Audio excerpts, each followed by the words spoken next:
Olá, seja bem-vindo. Eu sou o professor Alan Casartelli. E eu sou o professor Ayrton Doria. Vou iniciar falando sobre a abordagem neoclássica da administração. E na sequência, darei continuidade a este encontro tratando da abordagem sistêmica. Abordagem neoclássica. Estou aqui para falar sobre a abordagem neoclássica da administração. Essa abordagem da teoria geral da administração reafirma postulados clássicos, atualizados e redimensionados para ficar de acordo com os problemas de hoje. Primeiro, investigaremos as principais características da abordagem neoclássica da administração. Depois, definiremos quais são as funções do administrador no âmbito dessa abordagem. E também descobriremos o que é a administração por objetivos e como ela funciona. Vamos começar do começo. O que significa a expressão neoclássico? Bem, o período clássico ocorreu na Grécia Antiga. Sua principal característica, ao menos na visão dos homens de hoje, era a racionalidade, tanto nas ciências como nas artes. No século XIX, o movimento neoclássico resgatou e modernizou esses ideais gregos de racionalismo e rigor estético. Para apresentar as principais características da abordagem neoclássica, chamamos um especialista. Com vocês, o nosso mestre de cerimônias, o filósofo grego Sócrates. Características. Muito bem. A primeira coisa que precisamos fazer quando queremos entender alguma coisa é ser humildes. Como eu mesmo disse há quase 3.000 anos atrás, só sei que nada sei. Então, vamos relembrar um pouco da abordagem clássica da administração. Bem, na ciência da administração, a abordagem neoclássica propõe o resgate das ideias da teoria clássica, propostas por Henri Fayol e Frederick Taylor. As ideias dos dois pais da administração são modernizadas, como aconteceu com os ideais gregos. Como no caso grego, a abordagem neoclássica da administração destaca principalmente a racionalidade. A primeira característica, então, é a reafirmação dos postulados clássicos da administração, mas com uma roupagem mais moderna.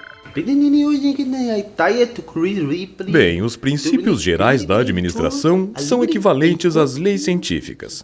Ou seja, eles tentam descrever uma relação de causa e efeito, mais ou menos o que o meu colega Aristóteles fez algumas décadas depois de eu ensinar o Platão e todos aqueles meninos brilhantes. E esses princípios gerais dizem que o administrador deve se preocupar em planejar, organizar, dirigir e controlar uma organização.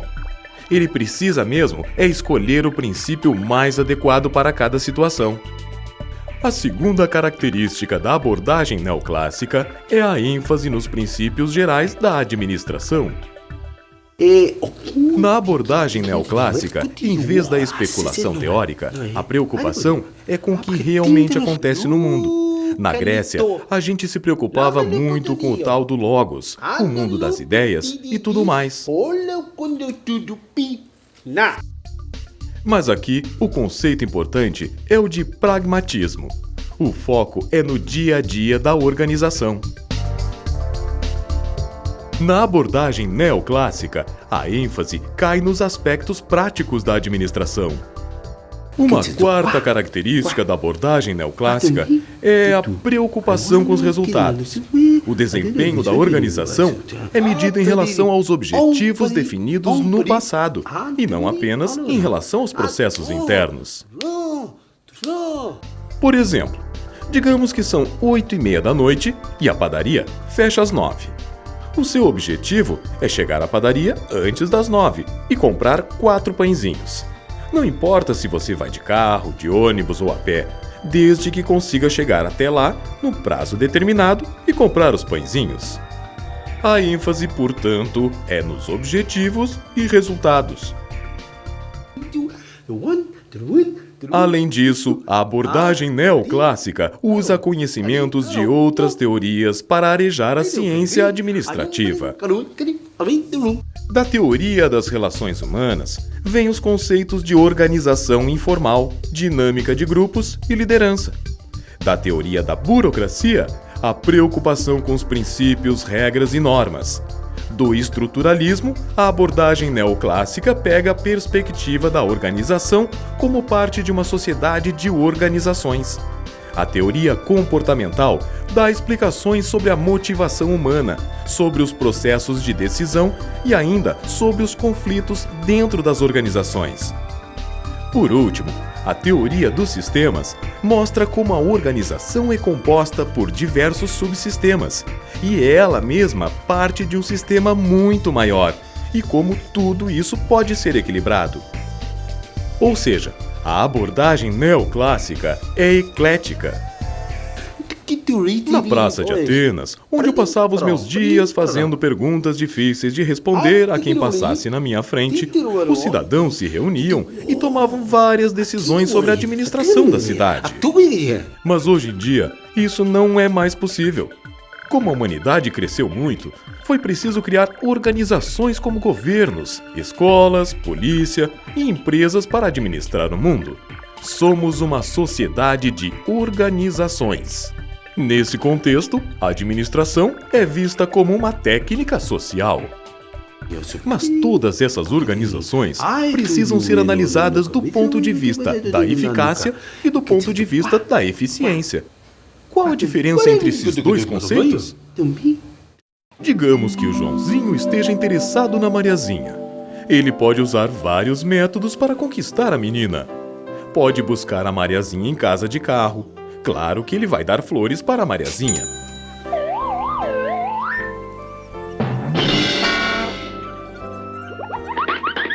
Primeiro, os dois vão ao cinema.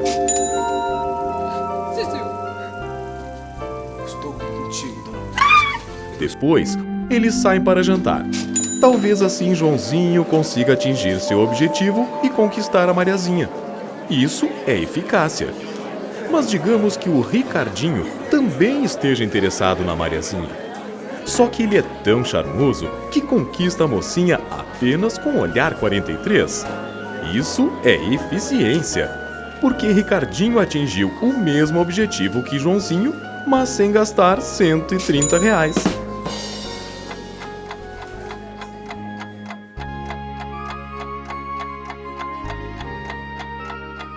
Vai pra casa, Joãozinho. Já a última característica da abordagem neoclássica, então, é a diferenciação entre as noções de eficiência e eficácia. E bom, né? Espero que agora você saiba um pouco mais a respeito da abordagem neoclássica. Quando quiser me encontrar de novo, é só me procurar na biblioteca mais próxima. Então tá, até lá. Tchau, até mais. A próxima. Manhã. Oi, manhã. Eu tô aqui na TV amanhã, tô na TV amanhã. Funções do administrador. A abordagem neoclássica atualiza também as funções do administrador. Hoje, é aceito que o processo administrativo compreende 4 etapas básicas: planejamento, controle, organização e direção. Na teoria clássica da administração de Henri Fayol, as funções do administrador eram 5: prever, organizar, comandar, coordenar e controlar. Prever é o mesmo que planejar. Organizar e controlar também têm os mesmos significados nas abordagens clássica e neoclássica. A grande diferença é que a função de coordenação foi diluída nas outras 4 funções. Fayol entendia a coordenação como a harmonização das atividades e esforços. Hoje, esta harmonização faz parte de todas as etapas da administração. Uma parte importante da abordagem neoclássica é a administração por objetivos. Ela foi criada em 1954 por Peter Drucker, um teórico importante da administração. Para Drucker, os administradores precisam se concentrar mais nos resultados do que nos processos. É como em uma guerra. O objetivo de um exército é conquistar posições inimigas, não importa como. O marechal define a estratégia e seus subordinados dão um jeito de driblar os obstáculos e atingir o objetivo. O marechal não se importa em como isso vai ser feito. Saudações! Eu sou o General Cardoso e estou aqui para explicar como funciona a administração por objetivos. A primeira coisa a dizer é que apesar de ser tão obstinada quanto o exército na busca dos resultados, a APO, na verdade, é uma maneira democrática de administrar. Isso porque os objetivos são definidos em conjunto pelos gerentes e funcionários. Os funcionários, ao contrário dos meus soldados, têm liberdade de ação, desde que mantenham o foco no objetivo. Vamos ver algumas características da APO. Atenção! Em primeiro lugar, é um sistema dinâmico, que integra a necessidade da empresa de alcançar seus objetivos de lucro e crescimento, mas com um funcionamento democrático e participativo. Como dissemos, gerentes e subordinados definem juntos os seus objetivos. Isso significa participação. Além disso, os objetivos que cada gerente e subordinado precisa alcançar depende do departamento em que ele está. Os objetivos de todos os departamentos também são interligados. É como uma divisão do exército. A cavalaria, a infantaria e a artilharia fazem cada uma a sua parte para vencer a batalha. Adiante! Na APO, a quantificação, a mensuração e o controle são muito importantes. Isso porque os dados permitem traçar planos e estratégias mais realistas para chegar ao resultado. Os dados também servem para avaliar e revisar o desempenho dos planos administrativos e criar estratégias melhores para o ano seguinte. As duas últimas características da APO talvez sejam as mais importantes. Por um lado, os gerentes têm que ser muito mais atuantes. Por outro lado, é preciso contar com o apoio total da equipe. Sem o apoio dos funcionários, nada, mas nada acontece. Muito bem, entendeu tudo? Então, avante! Ordinário! Marche! A administração por objetivos envolve um processo cíclico e recorrente. Vamos observá-lo mais de perto. Primeiro, o gerente e seu subordinado se reúnem e definem em conjunto os objetivos. Depois de definirem os resultados para si mesmos e para o departamento, o subordinado e o gerente cumprem as tarefas necessárias para chegar lá da maneira que acharem melhor. Na APO, não importa tanto o como, importa mesmo é o resultado. No final do ciclo, o gerente e o subordinado voltam a se reunir e avaliam o que deu certo e o que deu errado nas ações de cada um. Depois de avaliar o desempenho, o gerente e o subordinado corrigem os erros e criam novas estratégias. Isso se chama reciclagem do processo da APO. Hoje, a maioria das organizações utiliza o que chamamos de nova administração por objetivos. As novidades em relação aos métodos antigos são várias. Por exemplo, o foco antigamente era no cotidiano e no funcionamento interno da empresa. Hoje é no futuro e no ambiente externo. Antes, a orientação era para os produtos e para a organização como um todo. Hoje, é para os clientes e para as pessoas, para os funcionários como indivíduos. Além disso, o foco antigo era nas atividades em si. O administrador cuidava da rotina. Hoje, a ênfase está na criação de inovações e nos resultados. A ênfase principal deixou de ser no dinheiro, máquinas e materiais e passou a ser nas pessoas. Antes, o foco era no como, hoje é no para quê. Finalmente, as relações de trabalho mudaram muito. O controle centralizado deu lugar para a iniciativa do funcionário. Em vez de supervisionar o trabalho, os administradores preferem delegar a responsabilidade e autoridade. Hoje se dá mais valor para a capacidade de trabalhar em equipe do que ao talento individual. Isso tudo significa que o estilo de administração deixou de ser autoritário e passou a ser participativo. O conceito mais importante quando falamos de abordagem neoclássica é o de resultado. Mas esse resultado não é só financeiro. Pode ser a satisfação do cliente ou a criação de um produto melhor. Os objetivos das organizações não giram todos em torno do lucro. Abordagem sistêmica. Estou aqui para falar sobre a abordagem sistêmica da administração. Essa abordagem explica as relações da administração com outras áreas do conhecimento. Neste encontro, nós vamos estudar 8 tópicos relacionados à abordagem sistêmica. Primeiro, vamos investigar as origens históricas da teoria geral dos sistemas. Depois, veremos como se define o conceito de sistema, quais são as principais características dos sistemas, que tipos de sistemas existem e vamos diferenciar sistemas fechados e abertos. Vamos também saber por que as organizações são consideradas sistemas abertos e como elas se estruturam em um sistema sociotécnico. Finalmente, vamos descobrir como aplicar criticamente a teoria dos sistemas. Na natureza, os animais de uma espécie vivem em interação uns com os outros e com o ambiente. Os antílopes comem as ervas que nascem da terra. Os leões caçam os antílopes para se alimentar.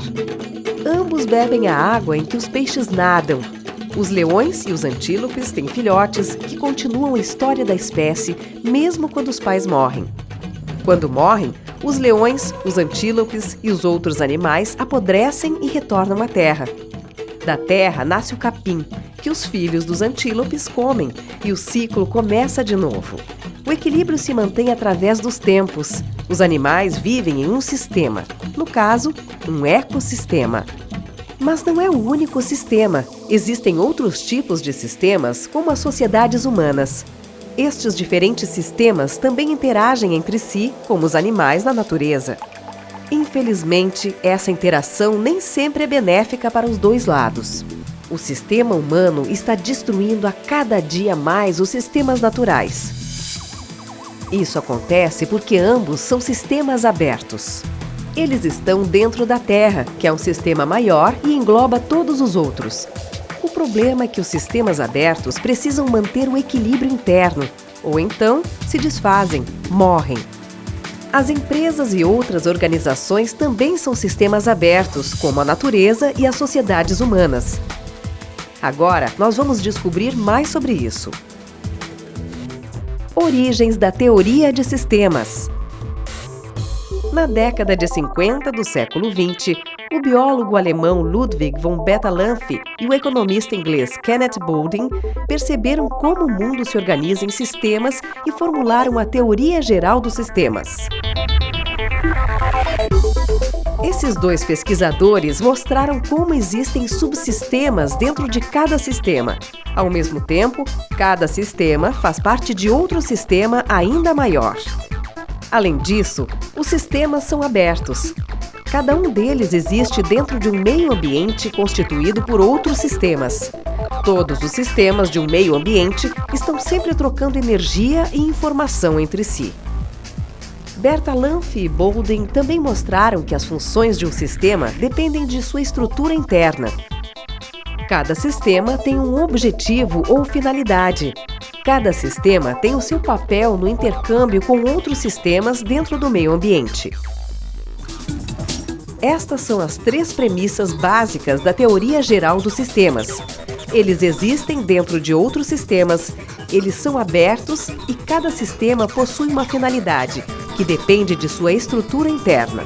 O que nos interessa é a abordagem sistêmica, que na ciência da administração é chamada simplesmente de teoria de sistemas.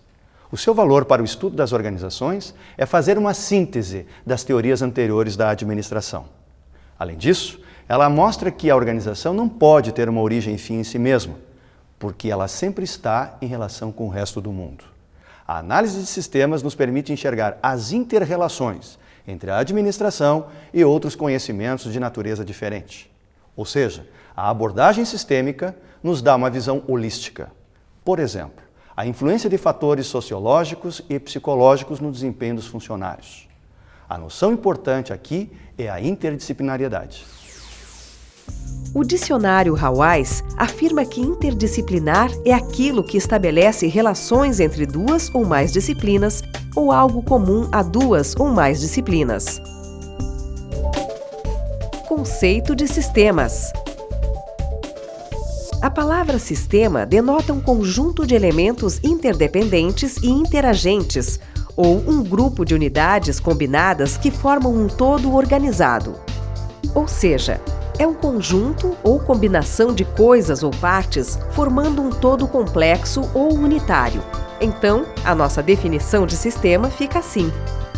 Um sistema é qualquer entidade, conceitual ou física, composta de partes interrelacionadas, interatuantes ou interdependentes.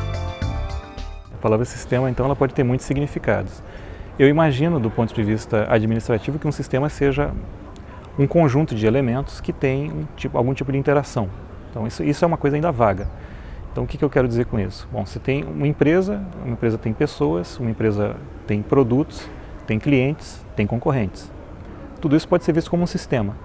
Então, as pessoas, os clientes interagem, eles compram seus produtos. Num dado mês eles compram mais, outro mês eles compram menos. Você tem concorrentes, seus concorrentes vão tentar vender mais que você. Compreender o comportamento de cada elemento desse sistema é o que você poderia tentar fazer por meio de um modelo matemático. Então, como é que se comportam os clientes, por exemplo? Que tipo de coisa o cliente está interessado? Então, todo esse tipo de coisa, em princípio, é passível de uma modelagem matemática. Características dos sistemas.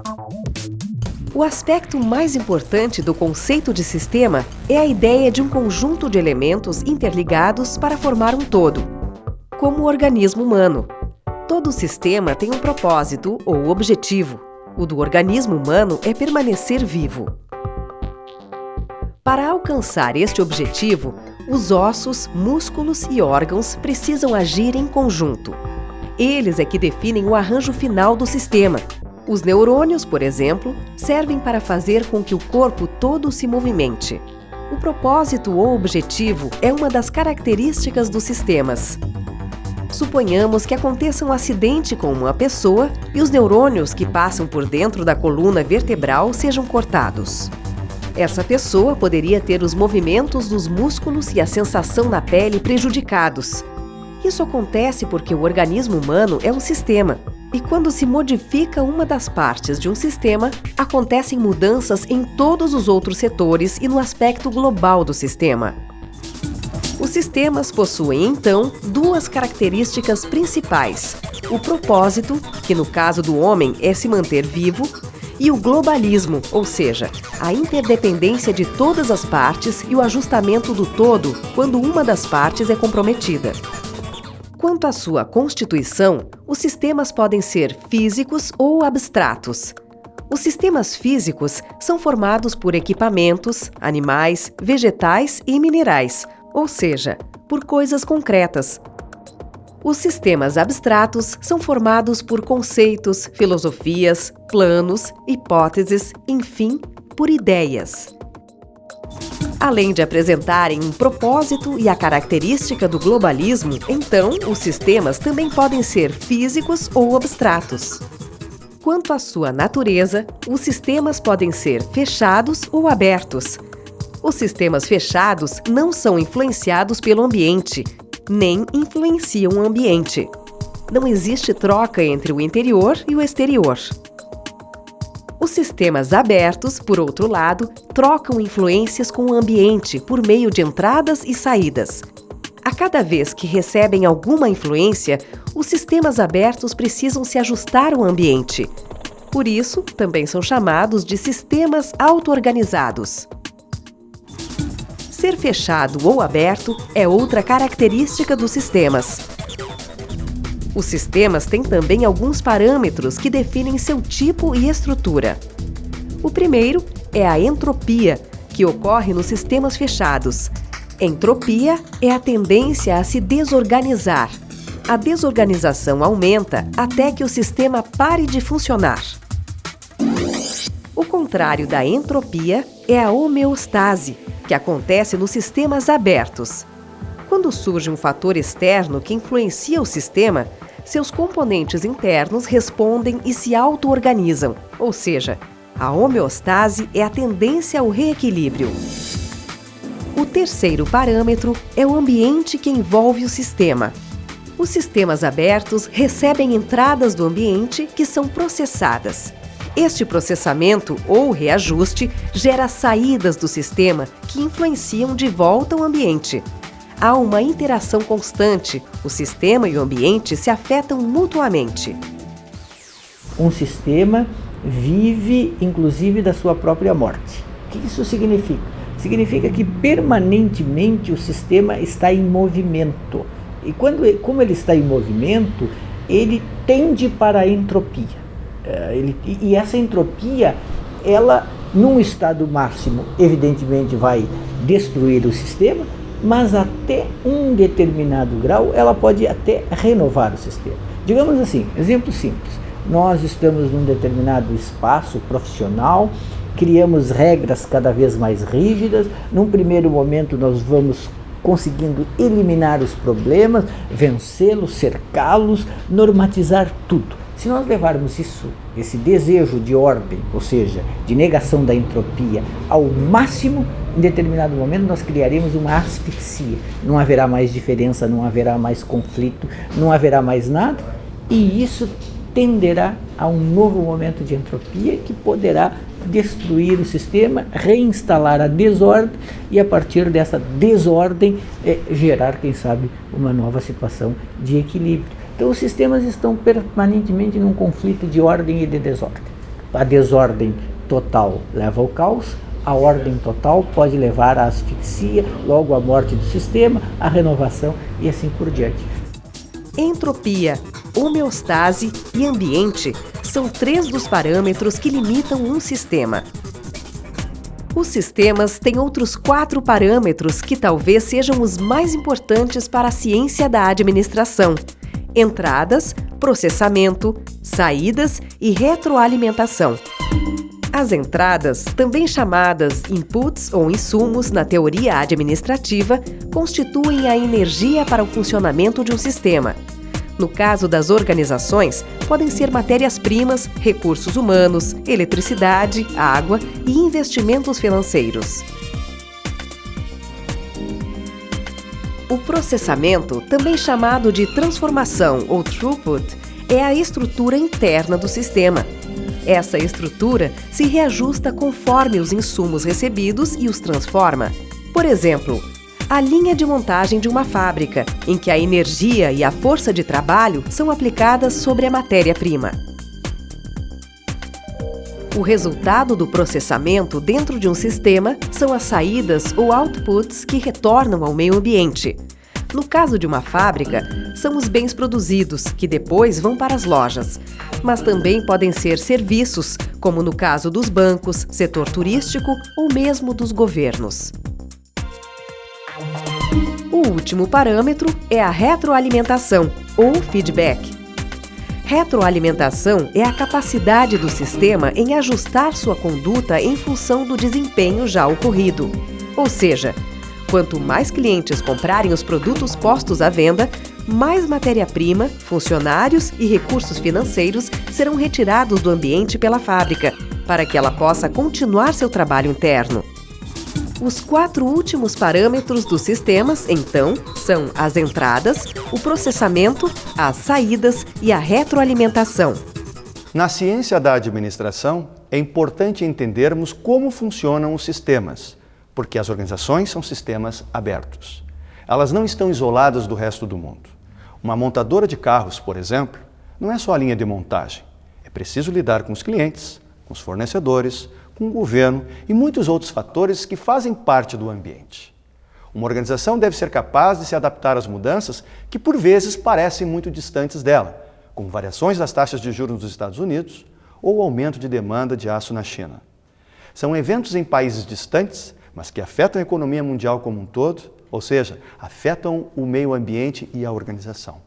Sendo um sistema aberto, sofre influência dessas alterações. E para se adaptar a essas influências, é preciso também entender o funcionamento da estrutura interna dos sistemas. Percebe-se, portanto, que a abordagem sistêmica tem um enfoque tanto interno quanto externo da organização. Cibernética. Outra noção importante na abordagem sistêmica é a de cibernética. A cibernética foi uma teoria criada pelo matemático norte-americano Norbert Wiener, com base na teoria geral dos sistemas. Na origem, foi usada para planejar sistemas que faziam correções automáticas conforme as variações do ambiente, como os radares. Antes da cibernética, os sistemas eram analisados com um enfoque apenas nos insumos, processamento e saídas, ou seja, inputs, throughputs e outputs. No caso das organizações, inputs podem ser conhecimento, tecnologia, matérias-primas e força de trabalho. O throughput é a organização e seus processos. O output são produtos ou serviços. Mas faltava ainda uma descrição de como o sistema poderia se adaptar sozinho ao meio ambiente. Foi então que Wiener criou a noção de feedback ou retroalimentação, a base da cibernética. Colhendo informações sobre a relação entre o ambiente e as saídas do sistema, é possível corrigir os rumos com mais precisão. Essa informação sobre o ambiente se torna um insumo. Esse insumo é essencial para o processo de tomada de decisão nas organizações. O modelo cibernético é o modelo mais aceito hoje na ciência da administração. Organização como sistema sociotécnico estruturado. O cientista britânico Eric Trist, do Instituto Tavistock de Londres, criou em conjunto com outros cientistas sociais a visão das organizações como um sistema que une um subsistema social e outro subsistema técnico. O subsistema técnico é formado por equipamentos, pelas instalações físicas e pelo fator tempo, ou seja, compreende tudo o que é necessário para a atividade de processamento.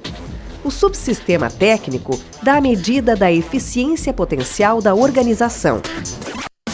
As relações pessoais entre colegas de trabalho, as características físicas e psicológicas dos funcionários, as relações sociais e os laços formais e informais no ambiente de trabalho formam um subsistema social. Esse subsistema é responsável por transformar a eficiência potencial da organização em eficiência real. A visão da organização como um sistema sociotécnico tem como objetivo mudar a ideia da organização como algo monolítico, como um sistema indivisível. Afinal, uma das características dos sistemas é serem compostos por subsistemas. Como vimos há pouco, o estudo das organizações como sistemas abertos descreve muito bem a relação da organização com as demais áreas da sociedade. Por meio da abordagem sistêmica, é possível fazer um planejamento estratégico mais preciso, usando dados de hoje para projetar os cenários políticos, econômicos e científicos do futuro. Com a ajuda de outras áreas de conhecimento, é possível embasar melhor o processo de tomada de decisões. Para tanto, também precisa levar em conta fatores internos. Por isso, é útil abordar a organização como um sistema sociotécnico estruturado. Apreciação crítica. A abordagem, a partir dos sistemas abertos, modernizou a concepção da administração em 4 pontos principais.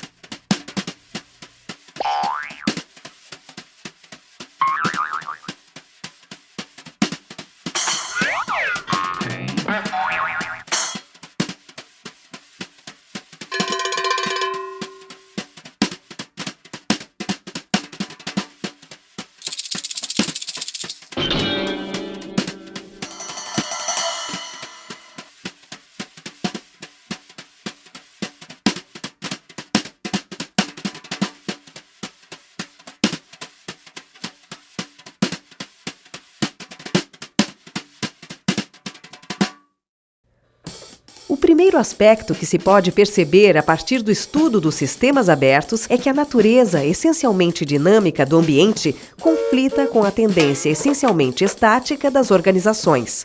Quer dizer, as organizações tendem a se manter na inércia.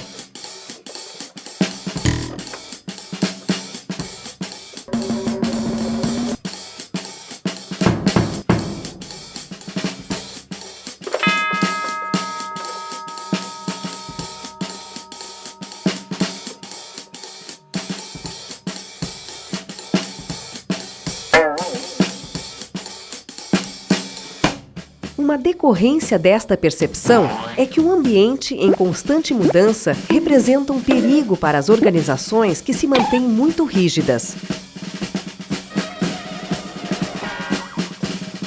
Um sistema organizacional rígido não consegue sobreviver por muito tempo, porque não consegue responder de maneira eficaz aos desafios do ambiente. Um dos principais problemas que uma organização enfrenta com as variações do meio ambiente é como garantir que seus produtos serão absorvidos. No caso de uma empresa, por exemplo, é preciso sempre pensar em ações que permitam manter os clientes e ampliar o mercado consumidor. Por isso, é preciso investir em inovação e em publicidade, entre outras coisas. Outro aspecto das organizações que a abordagem dos sistemas abertos mostra é a necessidade de informação. Para responder de maneira eficaz às mudanças no ambiente, é preciso ter dados precisos sobre a quantidade de insumos disponíveis e sobre a adequação dos produtos e das respostas da organização ao meio ambiente.